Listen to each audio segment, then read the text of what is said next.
warahmatullahi wabarakatuh. Nah, materi Bahasa Indonesia kelas 11 semester genap bersama Ibu Indritika Meyanti. Nah, kali ini di semester genap kelas 11 kita akan belajar materinya yaitu proposal. Nah, jadi kita akan belajar tentang proposal ya. Nah, jadi apa sih proposal itu? Nah, untuk kalian yang bergabung dengan organisasi, baik itu di dalam sekolah ataupun di luar sekolah, jika pernah melakukan atau membuat suatu acara, biasanya membuat proposal terlebih dahulu.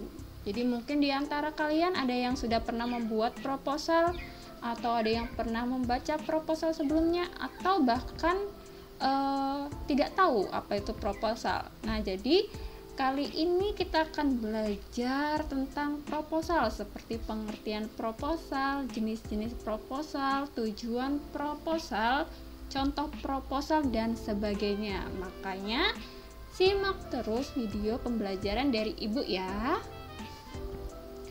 Oke, sekarang kita lanjut ke pengertian proposal. Nah, dalam Kamus Besar Bahasa Indonesia atau KBBI, proposal adalah rencana yang dituangkan dalam bentuk rancangan kerja. Rancangan kerja atau kegiatan yang dibuat dalam bentuk formal dan standar.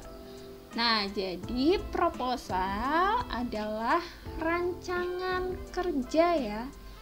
Jadi, misalkan kalian akan membuat suatu acara. Nah, di dalam proposal itulah terdapat rencana dan rancangan dari kegiatan-kegiatan yang akan dilakukan. Nah, proposal itu ada dua bentuk seperti formal dan standar. Oke, itu tadi adalah pengertian dari proposal. Sekarang kita lanjut ke tujuan proposal. Apa sih tujuan proposal? Nah, tujuan proposal sendiri dibuat guna mendapatkan bantuan dana, mendapatkan dukungan, serta untuk mendapatkan perizinan. Nah, jadi misalkan nih kalian akan membuat suatu kegiatan, kemudian membutuhkan dana yang banyak. Nah, bisa nih kalian membuat sebuah proposal. Di dalam proposalnya nanti ada rincian biaya. Nah, bisa nih kalian tunjukkan proposal tersebut ke sponsor. Siapa tahu sponsor itu memberikan dana untuk melengkapi dari kekurangan dana kegiatan kalian. Nah, juga serta untuk mendapatkan perizinan ya, tujuan dari proposal. Misalkan kalian bergabung di organisasi OSIS. Nah, kalian akan membuat acara di sekolahan. Nah, kalian membuat sebuah proposal, kemudian kalian tunjukkan proposal itu ke kepala sekolah agar kepala sekolah mengizinkan dan kepala sekolah tahu jika kalian akan membuat suatu kegiatan di sekolah tersebut. Nah, itu tadi adalah tujuan dari proposal. Selain mengetahui pengertian tentang proposal, penting juga untuk Anda mengetahui fungsinya. Nah, tadi sudah belajar tentang pengertian proposal, tujuan proposal. Sekarang kita akan belajar tentang fungsi dari proposal. Nah, fungsi proposal itu sendiri ada beberapa, yaitu yang pertama, untuk melakukan penelitian yang ada kaitannya dengan sosial, budaya, ekonomi, dan lain-lain. Jadi fungsi proposal salah satunya yaitu untuk melakukan penelitian ya. Fungsi selanjutnya dapat digunakan untuk mengajukan atau mendirikan suatu usaha. Nah, misalkan kalian akan membuat usaha, nah kalian membuat proposal untuk mengajukan. Lanjut ke fungsi selanjutnya, yaitu dapat digunakan juga untuk mengajukan tender dari berbagai macam lembaga. Nah, selanjutnya fungsinya dapat digunakan untuk mengadakan acara-acara kegiatan, misalnya seperti acara perayaan, seminar, pelatihan, perlombaan, dan lain-lain. Nah, itu tadi adalah fungsi dari proposal. Oke, sekarang kita akan lanjut ke jenis proposal. Nah, jadi proposal ini ada beberapa jenis loh. Apa saja sih jenis-jenis dari proposal? Yang pertama, proposal bisnis.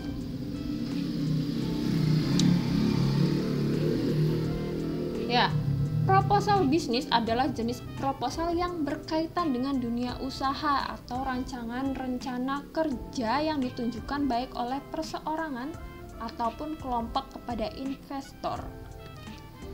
Selanjutnya ada proposal penelitian, adalah suatu acuan, ide, usulan, atau gagasan yang ditunjukkan pada badan, instansi, atau yang lainnya untuk mengadakan suatu penelitian terhadap suatu masalah.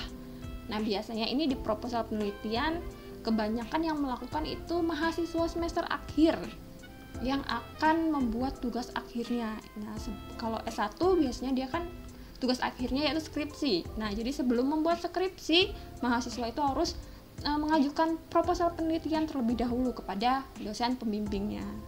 Yang selanjutnya, jenis proposal yaitu wirausaha, adalah proposal yang ada ditunjukkan kepada owner, mitra, lembaga perizinan, atau pada pihak sponsor. Lanjut, ada proposal proyek, yaitu proposal yang digunakan pada dunia bisnis, di mana isi proposal ini adalah rangkaian rencana kegiatan pembangunan. Terus jenis berikutnya, proposal kegiatan, yaitu proposal untuk melakukan suatu kegiatan. Nah, proposal ini biasanya berisi rencana kegiatan baik individu maupun kelompok, contohnya pentas seni dan pameran. Nah, itu tadi adalah jenis-jenis dari proposal ya. Oke, sekarang kita lanjut ke berdasarkan sifatnya. Jadi proposal dibagi menjadi dua. Apa saja? Yang pertama, proposal formal. Yang kedua, proposal semi formal atau non formal. Nah, jadi berdasarkan sifatnya, proposal itu dibagi menjadi dua ya nak, ada proposal formal dan proposal semi formal atau non formal. Nah, proposal formal sendiri isinya ada bagian pendahuluan yang meliputi sampul dan halaman judul, surat pengantar, ikhtisar, daftar isi, dan permohonan pengesahan. Nah, ini ya proposal formal, dalamnya ada seperti ini bagian pendahuluannya. Kemudian di bagian isinya, proposal formal terdiri atas latar belakang, pembatasan masalah, tujuan, ruang lingkup, pemikiran dasar, metodologi, fasilitas, personalia atau susunan panitia, keuntungan dan kerugian, waktu, dan biaya. Ini adalah isi dalam proposal formal ya. Kemudian yang ketiga, bagian penutup. Jadi proposal formal bagian penutup yang berisi simpulan, lampiran, ada tabel, dan sebagainya. Nah, ini tadi adalah bentuk dari proposal formal ya. Ada bagian pendahuluan, ada bagian isi, dan bagian penutup. Nah, ini ada contoh proposal formal, yaitu proposal kegiatan. Nah, ini judulnya proposal pentas seni dalam rangka perpisahan siswa kelas 12 SMK Tunas Bangsa Semarang sekolah. Nah, jadi ini adalah struktur atau contoh dari proposal formal, yaitu pentas seni di sekolahan. Sekarang kita lanjut ke bagian proposal semi formal atau non formal. Nah, dinamakan proposal semi formal atau non formal karena tidak memenuhi persyaratan sebagai proposal formal. Ya. Dan kita lanjut ke berdasarkan kegunaannya. Nah, jadi kegunaannya, proposal itu dibedakan menjadi yang pertama proposal umum. Nah, ciri-ciri proposal umum adalah sebagai berikut, yaitu digunakan sebagai usulan atau rancangan kegiatan seperti tadi ya, yang contoh sebelumnya. Terus penggunaan bahasa tidak terlalu kaku. Terus kegunaan yang kedua, proposal penelitian Nah, ciri-ciri proposal penelitian adalah sebagai berikut. Digunakan sebagai usulan penelitian, penggunaan bahasa harus standar atau baku. Nah, jadi proposal dibedakan menjadi dua ya, ada proposal umum dan proposal penelitian. Nah, proposal penelitian yang baik adalah proposal penelitian yang memenuhi standar sebagai berikut. Yang pertama, bersifat kritis dan analitis. Yang kedua, membuat konsep dan teori yang tepat. Terus yang ketiga, menggunakan istilah yang tepat. Yang keempat, rasional atau masuk akal. Yang kelima, objektif. Yang keenam, konsisten dalam menguraikan atau menjelaskan serta menggunakan kalimat singkat, padat, dan jelas. Yang ketujuh, koheren atau saling berkaitan. Nah,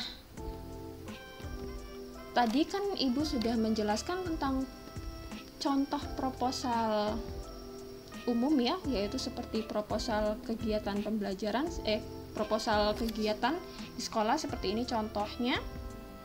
Nah, di video berikutnya Ibu akan memberikan contoh dari proposal penelitian. Nah, nanti kita akan bahas tentang ini dan contoh proposal penelitian itu seperti apa di video berikutnya. Nah, jadi tadi kita sudah banyak belajar tentang proposal ya. Nah, mungkin anak-anak masih ada yang belum jelas atau masih bingung dengan proposal. Nah, bisa anak-anak cari tentang proposal di YouTube, di Google itu banyak sekali pengertiannya, ciri-ciri, terus contohnya tuh banyak sekali. Nah, di sini di materi kali ini, di video pembelajaran ini, Ibu hanya membahasnya secara sekilas saja. Setidaknya kalian sudah tahu, sudah mengerti apa itu proposal, kemudian jenis-jenis proposal, terus kegunaannya, tujuannya, ya kan?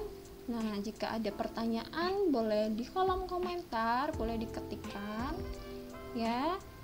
Nanti untuk proposal yang penelitian akan Ibu bahas di video selanjutnya. Oke, sekian dari